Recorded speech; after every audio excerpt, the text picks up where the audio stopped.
Hi, I'm Anita Chang, your super host for the She Connects project. We're here at Fairfield HQ today interviewing my favorite.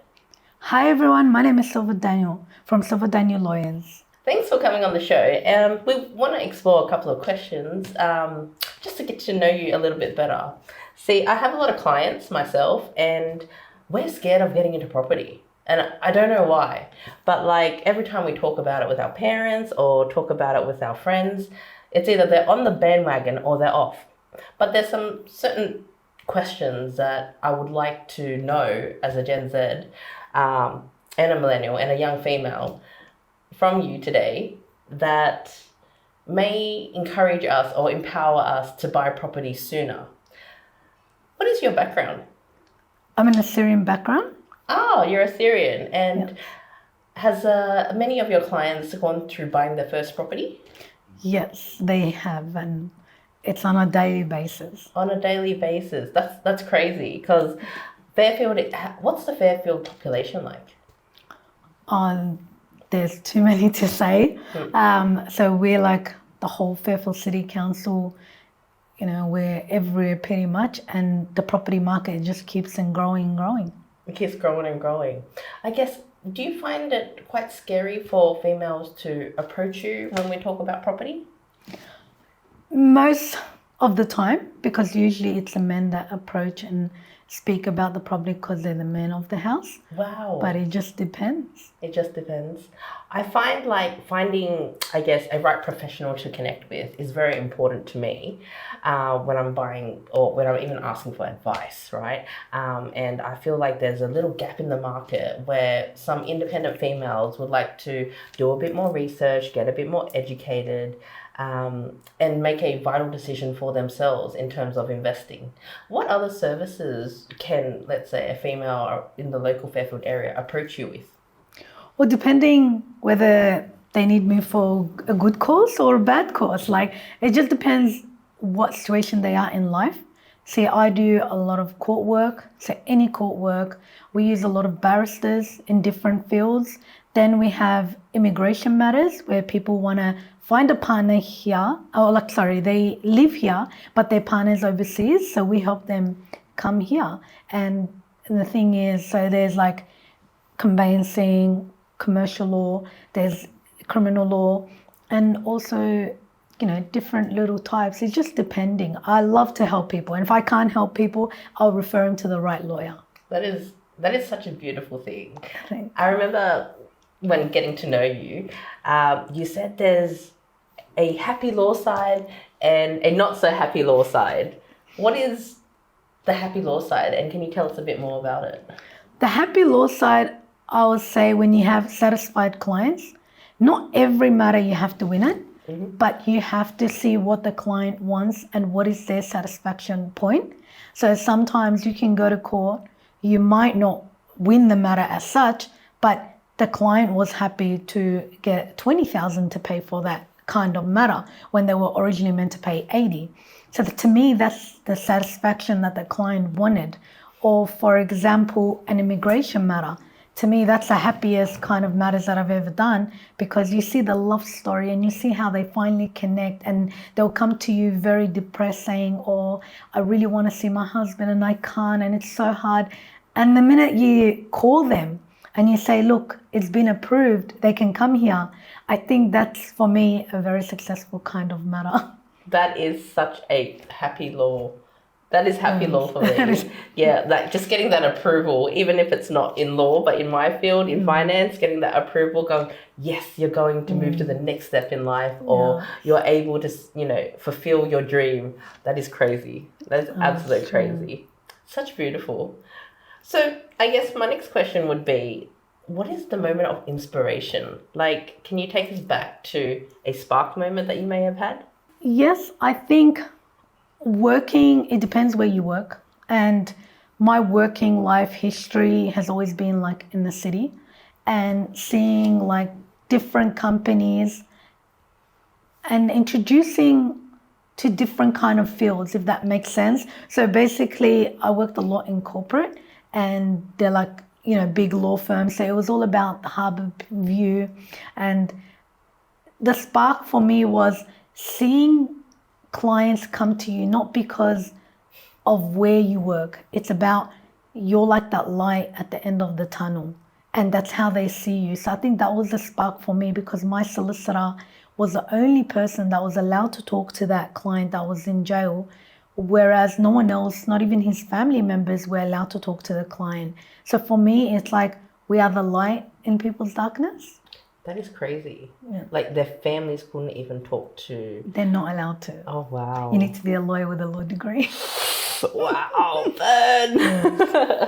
Well, that's great, because you've stripped down the mumbo jumbo where harbour bridge views, oceans, waters, seas. Like this is all the marketing that law firms in the city provide, but it comes back down to the inner spark inside, that you want to help people, and it doesn't matter where you work. You're there for the people. Is that correct, Selva? That's correct. Oh, I love this. This is so beautiful.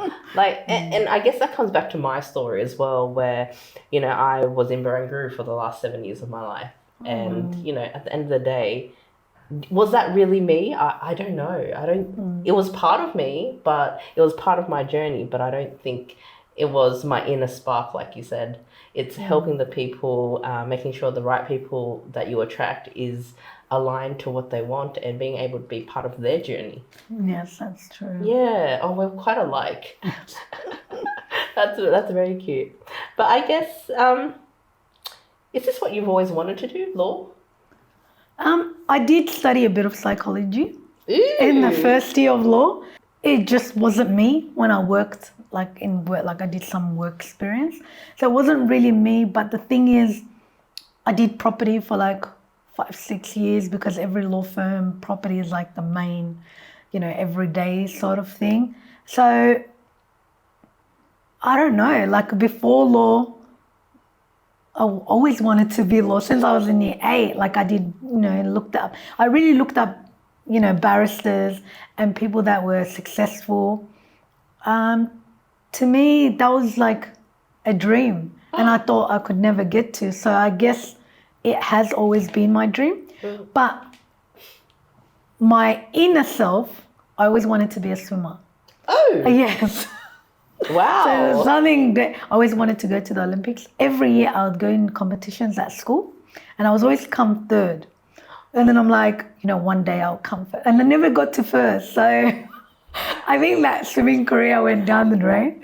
But yeah, looking back, before law, it was a swimmer. Oh my God. That's two different worlds. Yeah, two different.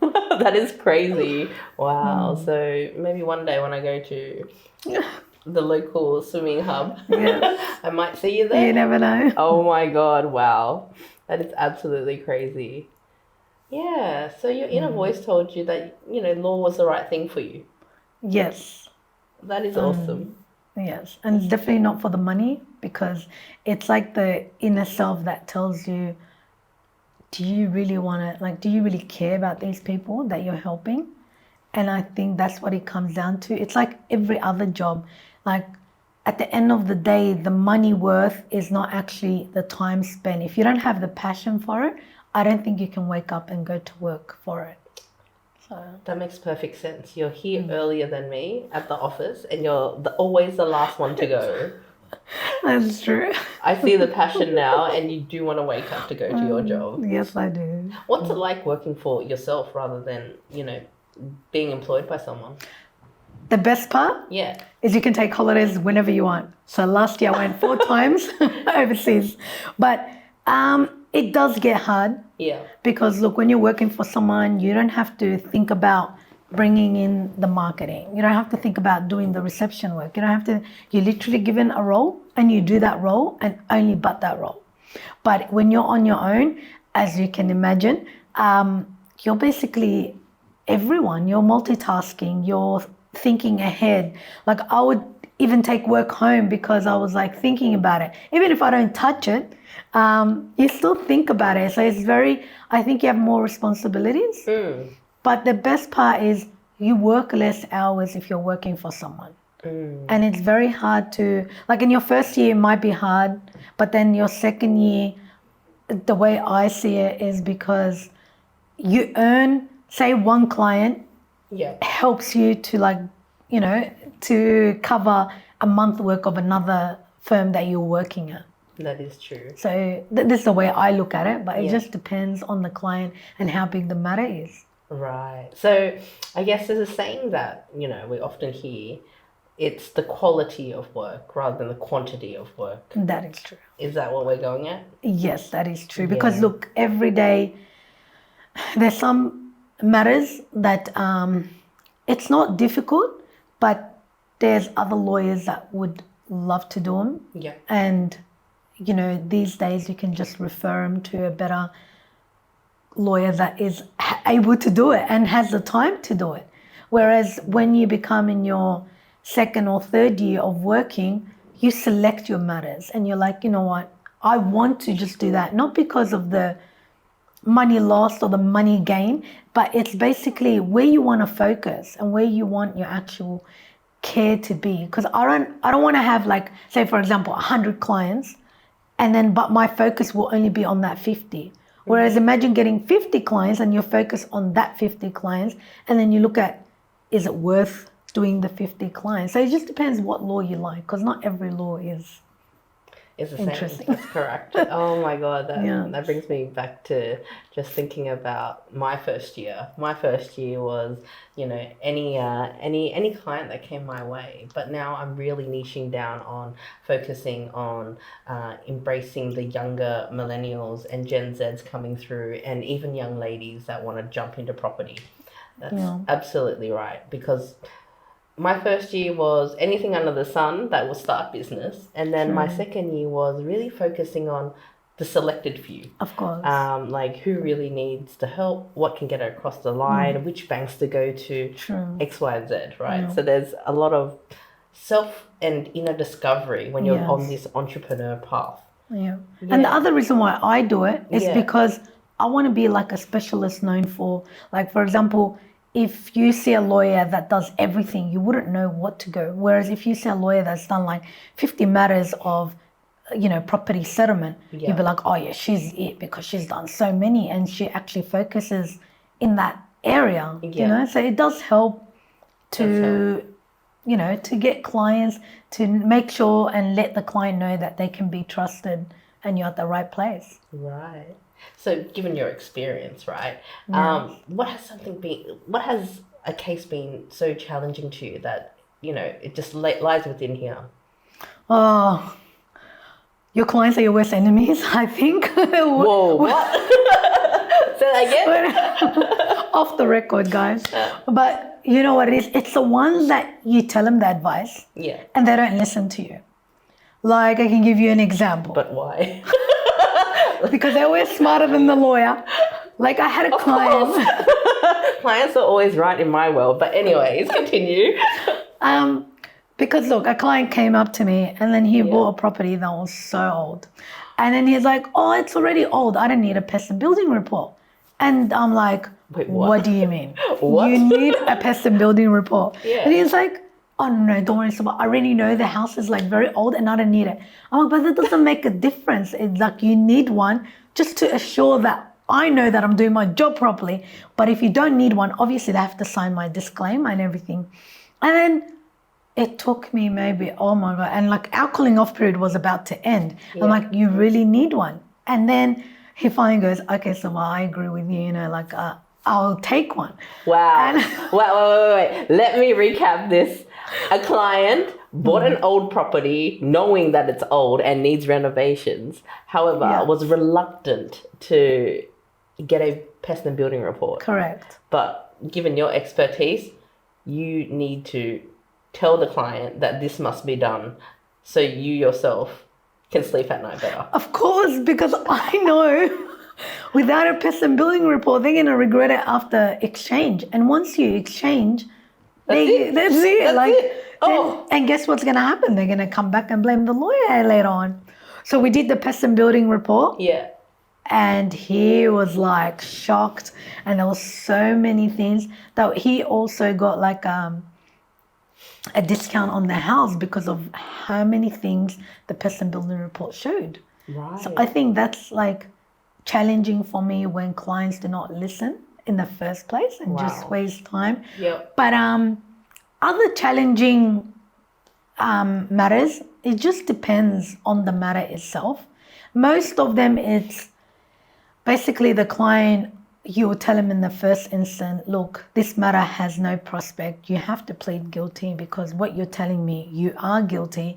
But if you want me to go up there and say you're not guilty, but under what grounds do you have that you're not guilty? And then he's like, no, I want you. You're my lawyer. I'm paying you. Yeah. They think because they pay me, I have to go and follow. But what they don't understand, I have a duty to the court. Yeah. And this is where the conflict happens. And then you're just like, am I going to be a good lawyer for these clients because, they want me to plead that? Or am I just going to stand my ground? Yeah. So then I get a barrister involved because, I don't want to be the final call. And the barrister's like, Selva, this matter, he's guilty. Like there's everything there that's, showing everything. Yeah. All we can do is give him advice. What he wants to do, it's up to him. There's other lawyers out there. That is correct. And then after the barrister, that's when he finally realized, oh no, you are right, according to the facts and everything. Yeah. And then we still got no conviction for him. So it doesn't really matter how you go, but I rather take a matter and say to the client, look, I'm the lawyer. Listen to me. I know you're the client, but trust me. Trust me. Yeah. So I think that's very challenging as a lawyer. Mm-hmm. And especially when they have friends that tell them otherwise and they're like, oh, no, don't listen to that lawyer. And apparently the friend has a, better idea than I do. So that's the challenges I go through. Extremely challenging.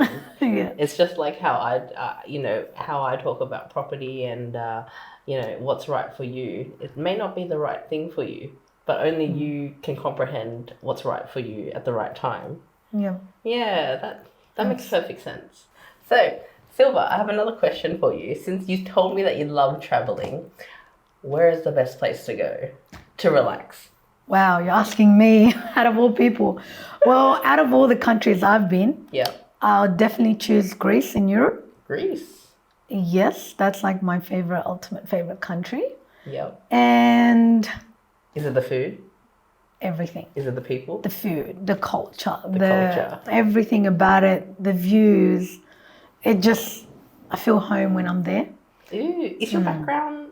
No, because before coming to Australia, I had to go there before coming here. Right. And then we got accepted from there to come here. Oh, that's your background story is crazy. Yeah. Like you're not just straight from a migrant to Australia. You went through other channels to get here. That is true. Wow. That's a journey within itself. No, so I guess my next question is, what is a word of wisdom that you'd want to share to, let's say, the younger audience here? A word of wisdom is basically take a risk. Don't be afraid to buy a property while you're young. Whereas I remember growing up, we were always scared for the future that, what if properties went down, or what if we don't make a profit? I've lived all my life. I've never seen properties go down, and if they do, not in Australia. Absolutely not in Australia. Nor does the dollar go down unless a war happens. But anyways. So I think you should always save and take a risk and do whatever is required to buy a property. Even if you're buying an investment property, don't hold it for tomorrow, because things come and go, money come and go, and I don't know, it's like God just bees with you, because somehow some people say, I can't afford it, or what if I can't pay my bills? You just find ways. You work 3 jobs, but those 3 jobs might be hard now, but if you bought a property 10 years ago, trust me, you'll be flying right now. My gosh. Yeah, 10 years ago, I would probably be a millionaire by now. Correct. I'm still working every day, guys. Still working every day. Oh, that's really nice. And that's really good advice for, I guess, young ladies, millennials, and Gen Z. So how do we contact you? Like, are you in your own office, or are you... Yes, so basically we have 3 service offices.